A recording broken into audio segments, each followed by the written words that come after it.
Bismillahirrahmanirrahim. Assalamualaikum warahmatullahi wabarakatuh. Kepada yang terhormat Bapak Ibu dosen dan guru penguji ujian kinerja PPG dalam jabatan tahun 2025. Perkenalkan, nama saya adalah Edward Aramiko. Saya adalah seorang guru pendidikan agama Islam dan budi pekerti di SMP Muhammadiyah 61 Tanjung Selamat, Kecamatan Sunggal, Kabupaten Deli Serdang, Provinsi Sumatera Utara. Sekaligus mahasiswa PPG dalam jabatan angkatan ketiga tahun 2025 dengan nomor induk mahasiswa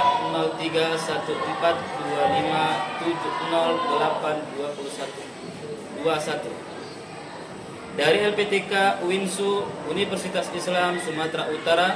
Pada hari ini Selasa 7 Oktober tahun 2025 akan melaksanakan praktik pembelajaran di SMP Muhammadiyah 61 Tanjung Selamat, Kecamatan Sunggal, Kabupaten Deli Serdang, Provinsi Sumatera Utara. Praktik pembelajaran kali ini untuk ujian kinerja PPG dalam jabatan pada kelas 8 dengan tema membangun toleransi. Selamat menyaksikan. Assalamualaikum warahmatullahi wabarakatuh. Assalamualaikum warahmatullahi wabarakatuh. Waalaikumsalam warahmatullahi wabarakatuh. Selamat pagi semuanya. Selamat pagi, Pak. Alhamdulillah kita bisa berkumpul di kelas ini untuk melanjutkan materi yang akan itu tentang judul membangun toleransi. Baik, sebelum itu ada kalanya kita untuk membaca doa terlebih dahulu supaya pelajaran yang kita pelajari akan mendapat keberkahan dari Allah Subhanahu wa taala. Baik, pada ketua kelas maju ke depan untuk memimpinkan doa dengan teman-temannya. Silakan Pak Nathan. Sebelum kita belajar doa dimulai.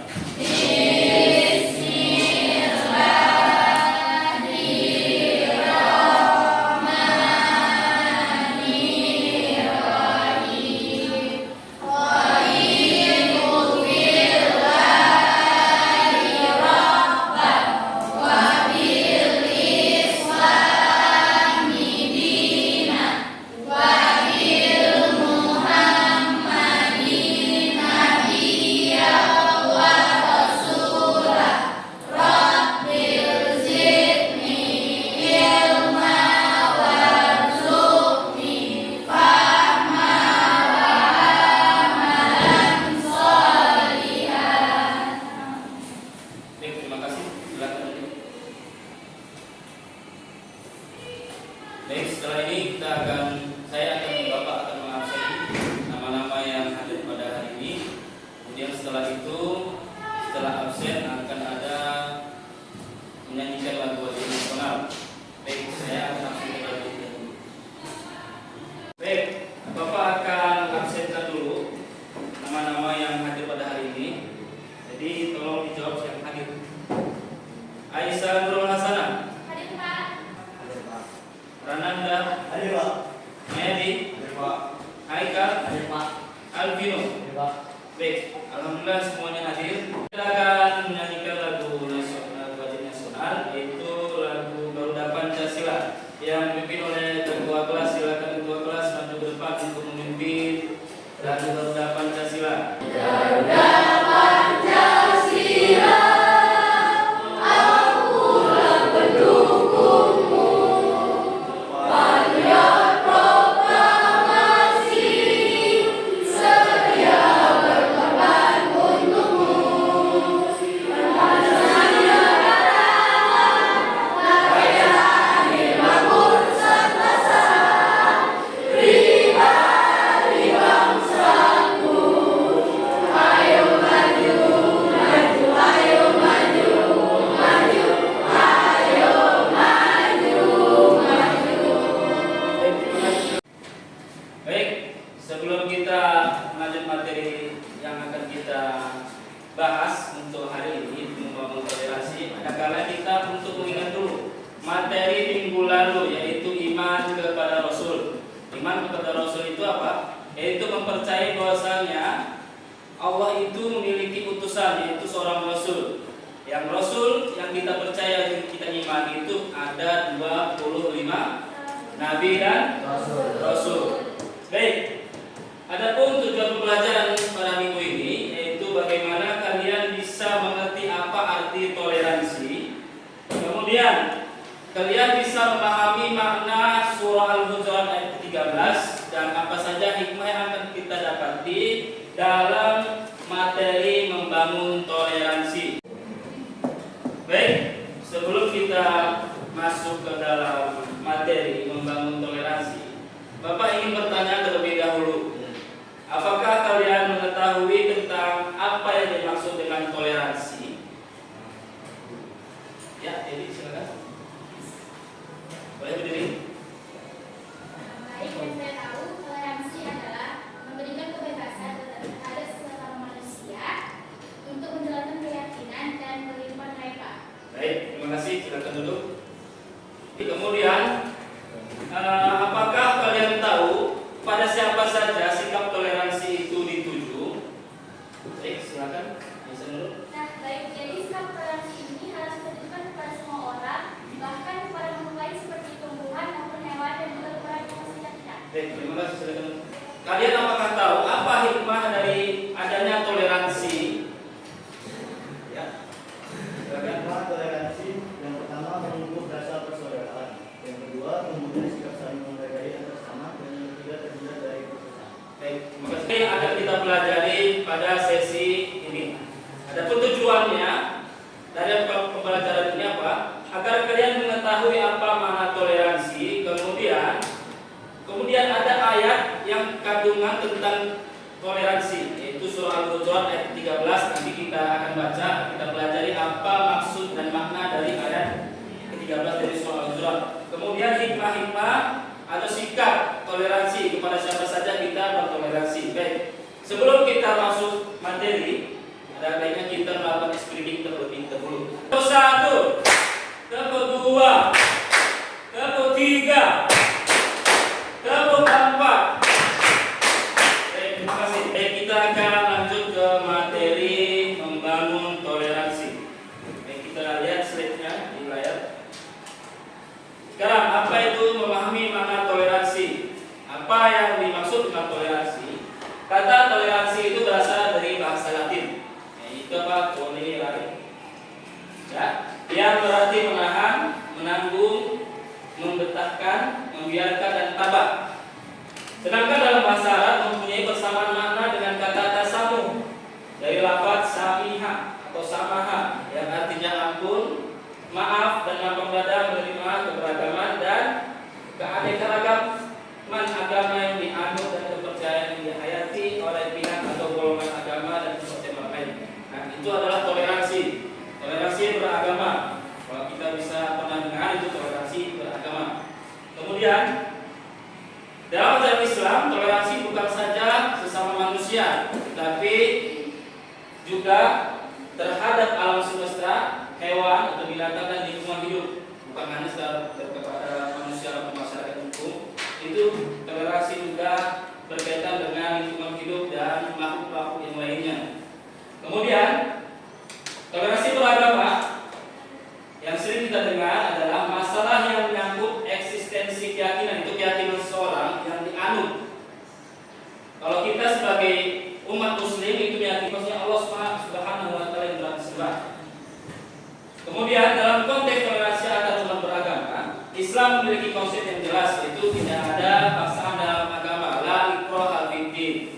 Kemudian tidak ada paksaan dalam agama, dan bagi kalian agama kalian dan bagi kami agama kami. Itu surah Al-Kafirun. Lakum dinukum waliyadin. Itulah makna dari toleransi. Sampai sini bisa dipahami makna toleransi? Bisa.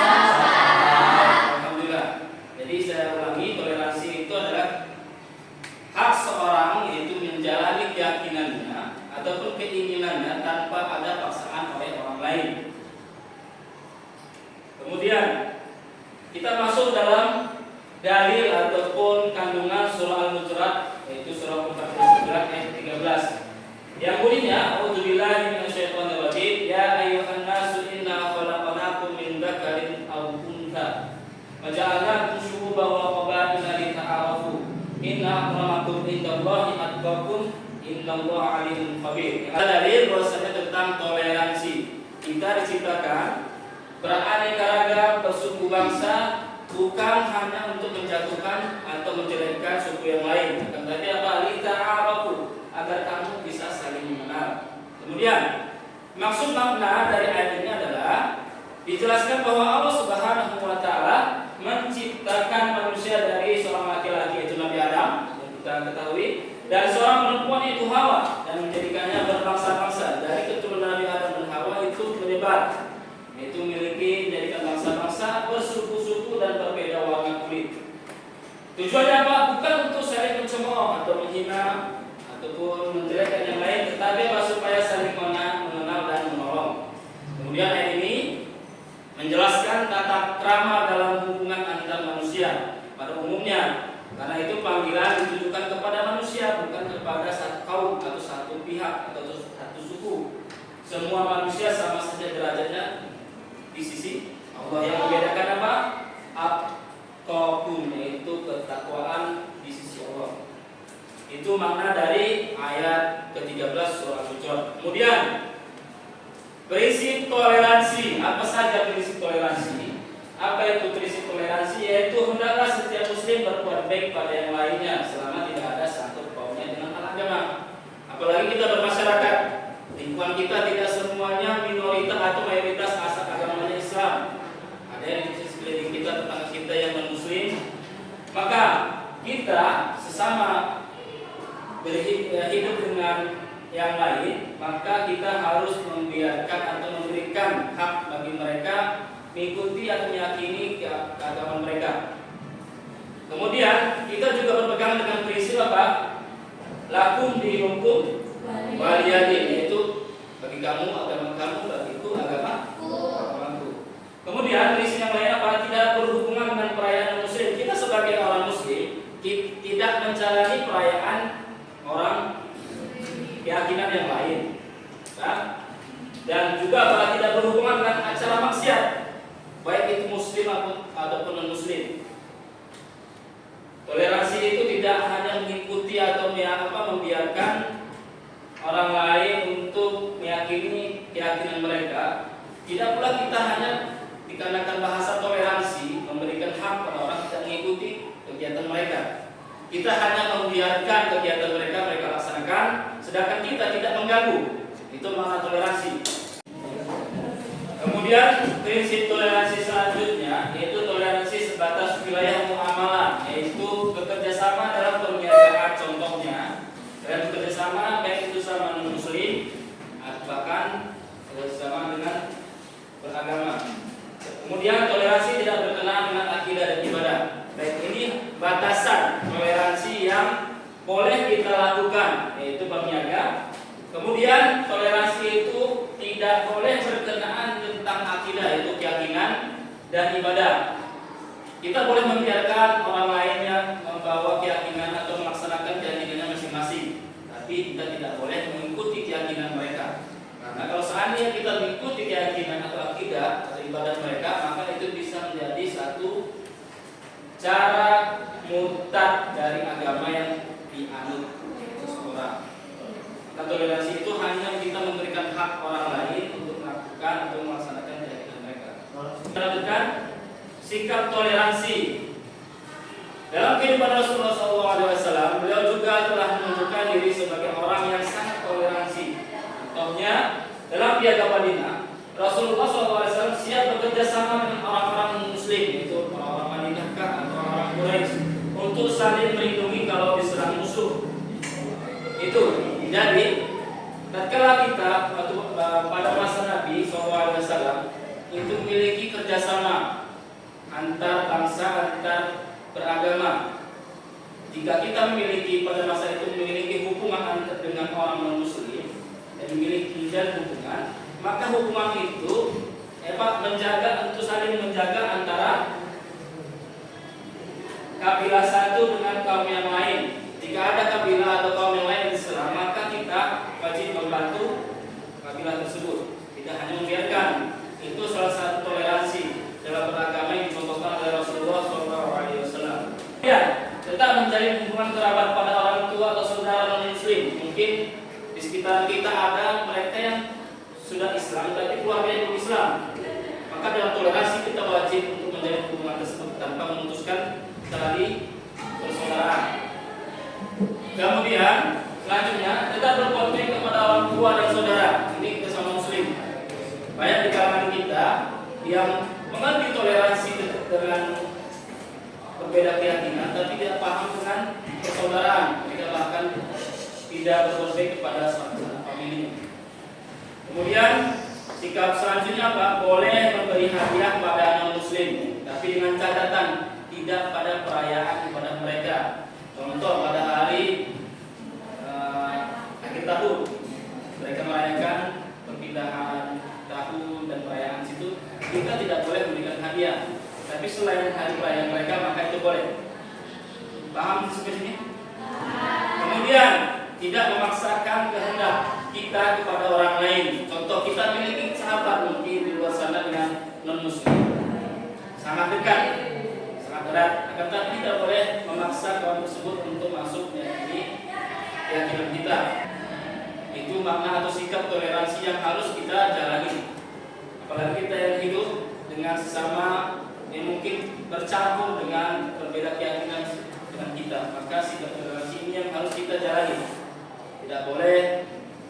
Tidak boleh mengganggu keyakinan apalagi ibadah mereka yang kita jalani. Baik, setelah kita mengetahui apa makna toleransi, bagaimana sikap kita dalam bertoleransi, maka ada hikmah dalam mempelajari sikap toleransi ataupun toleransi tersebut. Yang pertama, menyadari bahwasanya Allah Subhanahu wa taala menciptakan manusia dengan beragam bentuk fisik, ras dan budaya. Sekarang yang mirisnya banyak orang terkadang banyak kelihatan tidak sempurna di mata kita, maka tidak dilecehkan, tidak boleh. Yang kedua Pak, menciptakan perdamaian, kerukunan antar masyarakat. Apalagi kalian akan selesai dari sini, selesai pendidikan, kalian akan bersosialisasi dengan masyarakat yang luas. Maka coba kalian ciptakan perdamaian, kerukunan antar masyarakat dengan memberikan hak-hak kepada orang lain, menjalani keyakinan mereka ataupun ibadah mereka. Kemudian mendorong masyarakat untuk menjadi insan yang adil dan bijak. Tidak hanya sesama rasnya, juga kepada ras yang lain atau bangsa yang lain. Masyarakat juga tidak akan mudah terprovokasi oleh isu-isu sifatnya di luar perpecahan.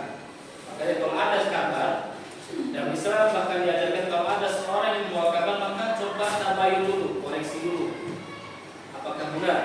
Apalagi kalau seandainya isu tersebut yang dibawakan atau memfitnah antara umat muslim dan umat yang lain, maka itu harus lebih berhati-hati lagi dalam menerima isu-isu atau kabar-kabar yang dapat membuat perpecahan di dalam masyarakat. Kemudian tumbuhnya sikap saling menghargai antar sesama. Dengan toleransi kita bisa menghargai bahwasanya umat lain pun memiliki keyakinan dan ibadah mereka masing-masing yang harus mereka jalani dan tanpa mengganggu ibadah mereka. Dan itu hikmah dari mempelajari toleransi. Mungkin ini ada beberapa sedikit hikmahnya, mungkin bisa kasih di sana ada banyak hikmah yang tidak bisa saya sampaikan. Kesimpulan dari mempelajari toleransi adalah menjadikan masyarakat yang majemuk, yaitu bersatu, dapat hidup damai dan harmonis dengan saling menghormati perbedaan agama, suku, budaya, dan keyakinan. Toleransi bertujuan untuk menciptakan persatuan dan kesatuan bangsa, meminimalisir konflik, serta membangun kehidupan yang lebih inklusif, setara, dan adil. Itulah kesimpulan dari mempelajari membangun toleransi. Baik, mungkin materi kita hanya sampai di sini. Kalau ada pertanyaan, kita akan ada buka sesi pertanyaan. Tetapi sebelum itu Bapak ingin buat kelompok dulu. Membuat kelompok, Bapak akan memberikan pertanyaan. Kemudian setiap kelompok, salah satu dari kelompoknya akan maju untuk presentasi pertanyaan yang Bapak berikan pada setiap kelompoknya. Baik, kelompoknya boleh saya akan pilih.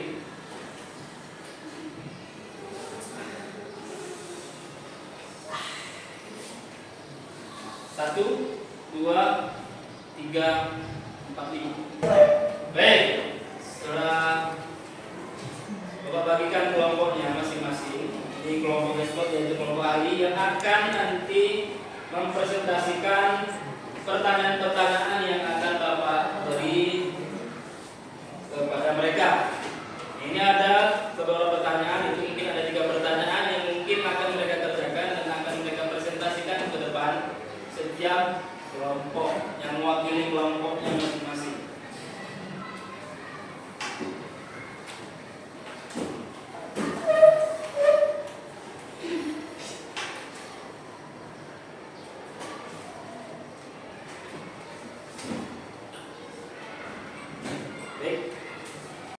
Baik.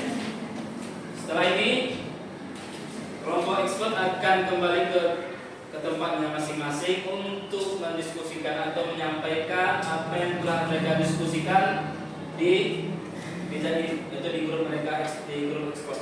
Baik. Kemudian silakan kembali ke tempatnya masing-masing.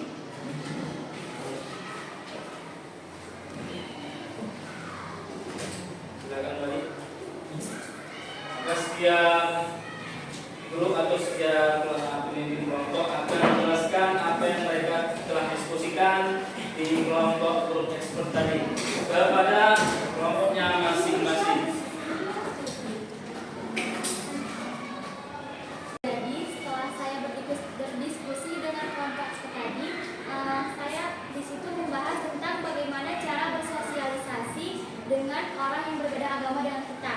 Nah, caranya itu dengan cara tidak mencela keyakinan agama orang lain, dan kedua yaitu dengan cara tidak menghina agama orang lain dan juga menghargai perbedaan tersebut.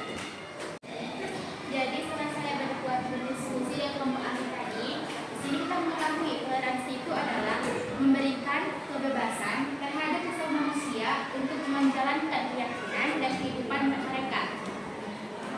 Jadi seperti itu. Jadi itulah toleransi yang saya berdiskusikan dengan tim yang tadi. Saya berdiskusi dengan kelompok ahli. Ini jawaban yang saya dapatkan, yaitu dengan jawaban hikmah toleransi. Yaitu yang pertama membentuk rasa persaudaraan, yang kedua tentunya sikap saling menghargai antar sesama, dan yang ketiga terhindar dari perpecahan. Setelah kita mendengar kelompok ekspert yang sudah memaparkan diskusinya kepada setiap kelompok yang masing-masing, maka sebelum kita akhiri materi ini, Bapak ingin memberikan tugas kepada kalian di LKS halaman 12 untuk mengerjakan tentang materi toleransi. Maka akan minggu depan akan dikumpulkan kepada Bapak. Sebelum Bapak akhiri materi ini, Bapak ingin memberikan sedikit motivasi itu agar kalian selalu berbuat baik. Terlebih lagi kita yang hidup berdampingan dengan beda keyakinan, beda agama, agar lebih rukun dan berbuat baik dan saling menolong jika diperlukan. Karena itu adalah termasuk dari sikap toleransi yang sudah kita pelajari. Baik, sebelum kita akhiri, marilah kita berdoa untuk menutup pembelajaran pada hari ini. Maka doa dimulai.